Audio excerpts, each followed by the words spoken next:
This is going to be a brief tutorial showing you how to create ICE cards. I'm not going to go into too much detail on what ICE cards are in this video. However, I will link a blog post below that will have all the information about what they are, what they're used for, and also what to include on them in more detail. For the sake of this video and to keep it brief, an ICE card is also known as an in case of an emergency card. It contains important information that someone might need had you been unconscious or unavailable to provide it for yourself, including emergency contacts, medical conditions, etc. I also like to use it to put some emergency numbers that could come in useful for me and other personal contacts should I ever lose my phone. That being said, I'm going to go ahead and briefly show you how to create one. So I'm choosing to show you how to create one using Google Drive, but this is also something that you can create in Microsoft Word, but this is a Google Doc. So to start, we need to change the page setup. So we go down to page setup, and you run a quick landscape, and then also change the bottom margins to 0.5. That's just going to help us with sizing them at the end. Go ahead and click OK. Now all you need to do is insert a table. This is going to make multiple cards. There's a couple ways to do it. Just go down to Insert and Table, or you can just go to Table, Insert Table, and you're going to want to make it 4 columns, 2 rows.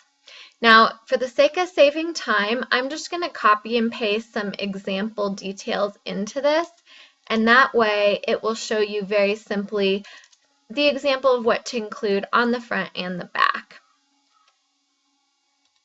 So this is an example of what I might include on the front of the card. And again, you can list allergies, medical conditions, medications, or if you don't have any, just put that there's none known.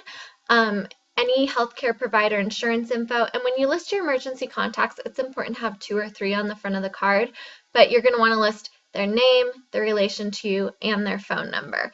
For the back of the card, what I like to personally include is information like I'm going to show here.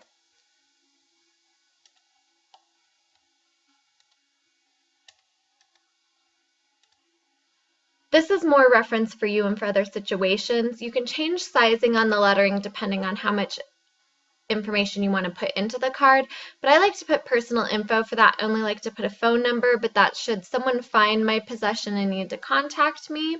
Emergency numbers, this can include roadside assistance or other numbers. Personal contacts, again, in case I lose my phone, and any other important info.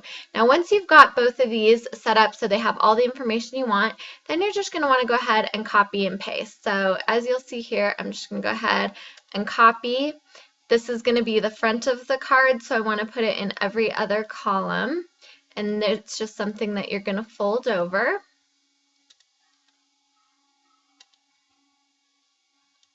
And then this is going to be the back of the card.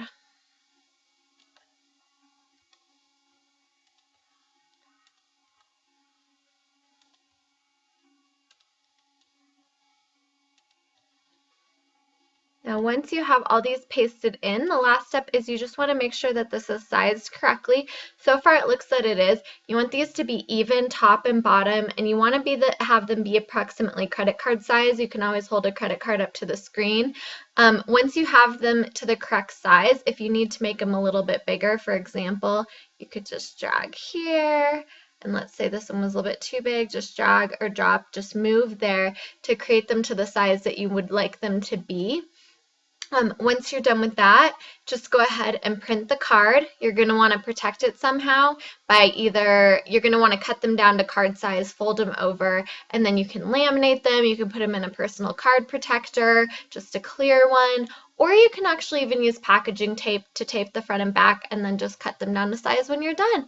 Thank you so much for watching this tutorial. Again, I'm going to link the blog post at the bottom. Please reference it for more information on how to use ICE cards and information that you may want to include on them. Thank you so much.